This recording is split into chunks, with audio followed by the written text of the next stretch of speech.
The NBA is defined by its peaks. In the 80s, it was Magic and Bird who seemingly saved the sport and made the NBA a household name. And in the 90s, it was Jordan and the Bulls and their dynasty that rifled the NBA into globalization.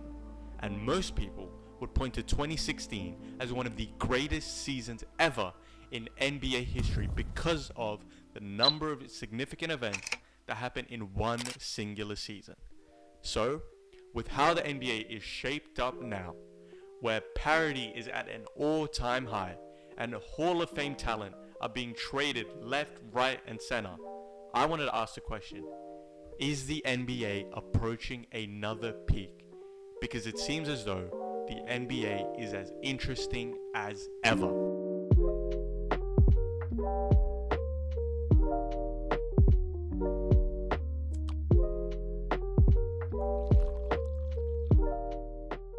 From 2017 to 2019, everybody knew who the NBA champion would be before the season had even started. The Warriors with KD were an absolute juggernaut, and there was nobody that could beat them in a 7-game series. And so they absolutely rolled through the league and won back-to-back championships in 2017 and 2018.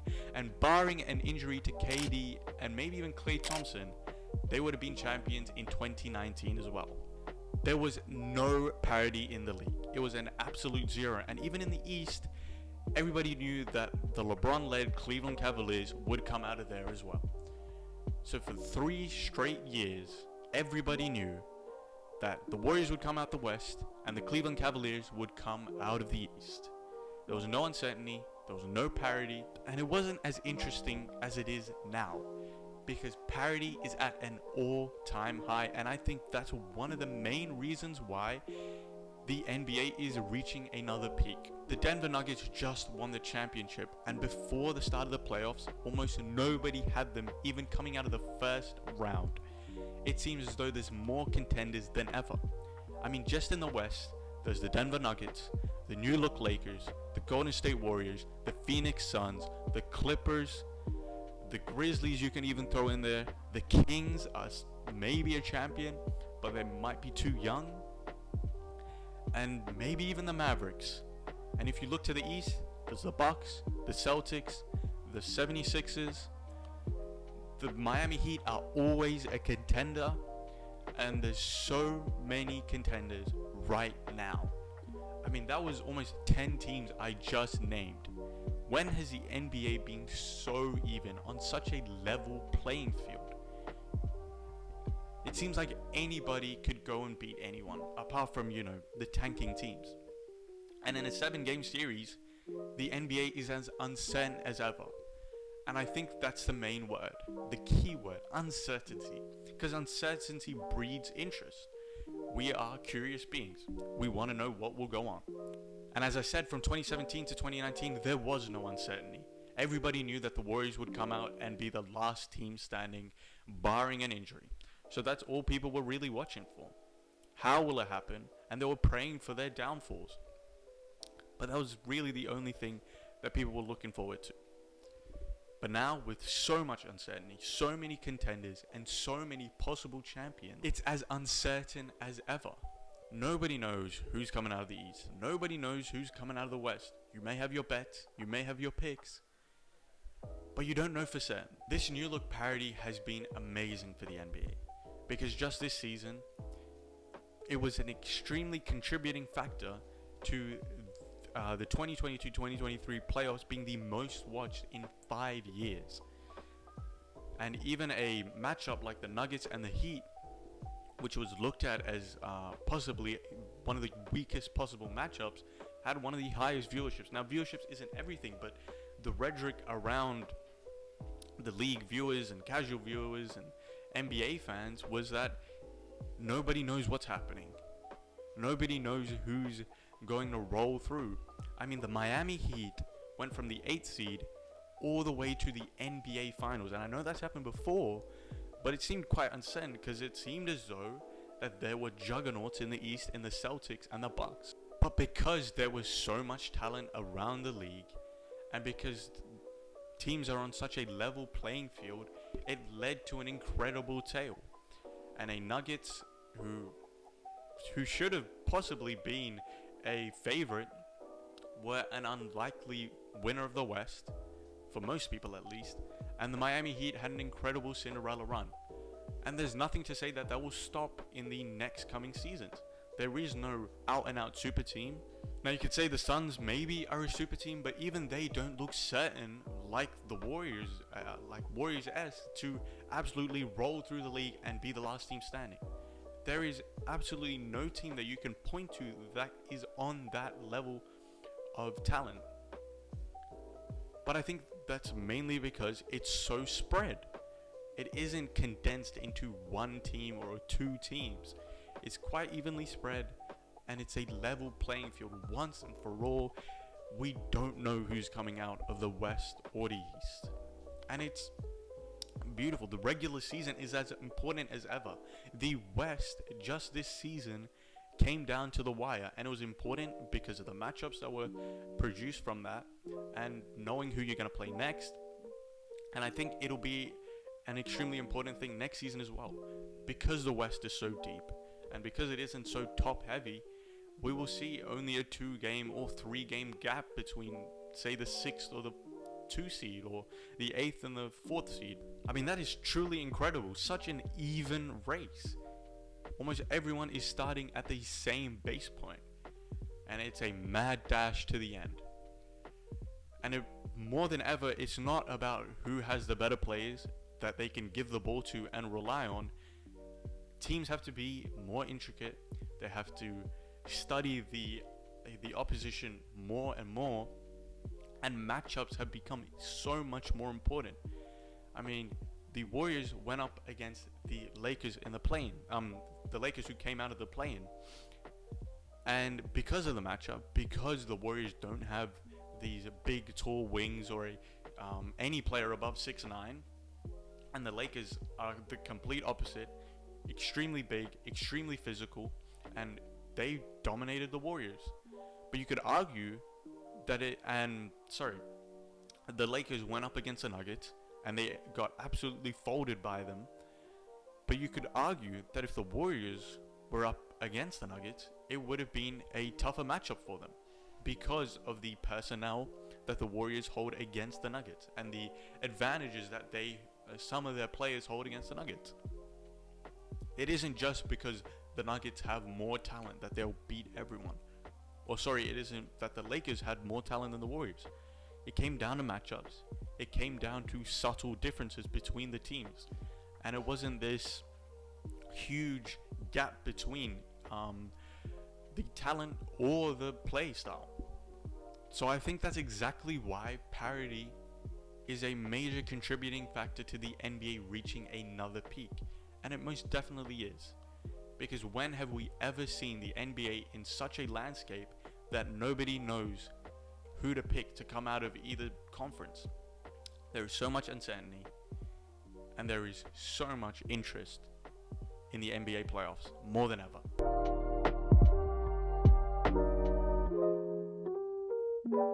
Kyrie Irving, Kevin Durant, James Harden, Donovan Mitchell, all of these players have been traded in the last 365 days. And Damian Lillard just requested a trade. Those are all All-Stars. Some of them are Hall of Fame locks. And they've been traded. Mid-season, off-season, for huge packages. When has such amount of talent been moved around the league through trading? I mean, even through free agency, that doesn't occur in recent years.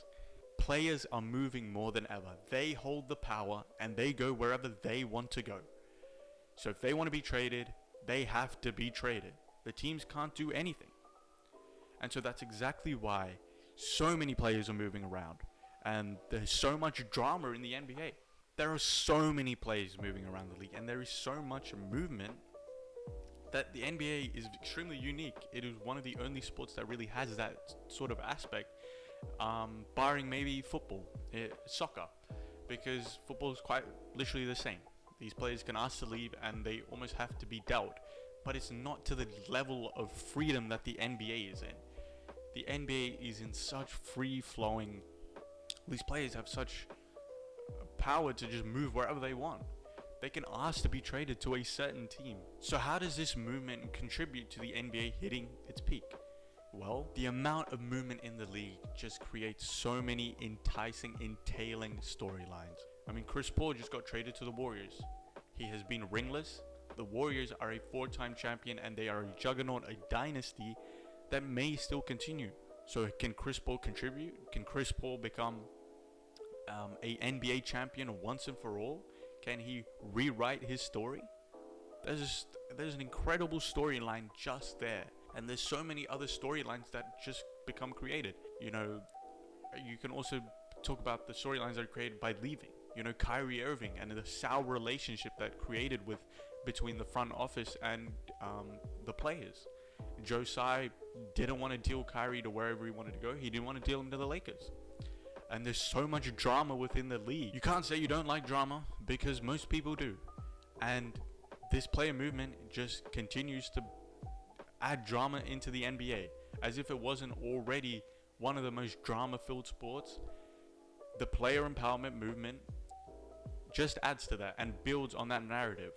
There is one problem with so much player movement though, and it's that big market teams or teams with a lot of money feel as though that they can go out and get whoever they want and they can build a championship contender, and they can build these super teams that can go on to win forever and ever, in their eyes at least. But there's one major problem with that, and that's continuity. And that's the fact that they are not organically built. And it is super important for you to win multiple championships and to win year after year after year, to have a roster that has continuity, that guys that have been there together. But more importantly, that it's organically built. It's built from the draft. If you look throughout NBA history, the teams that have gone on to win multiple championships, that have gone on to be a dynasty, are more often than not almost 100% organically built, possibly barring the Heatles. The Warriors are organically built. Steph Curry, Klay Thompson, Draymond Green are all drafted by the Warriors. And you could say that KD signed on, but those are three major pieces that were drafted into the teams and stayed on that team.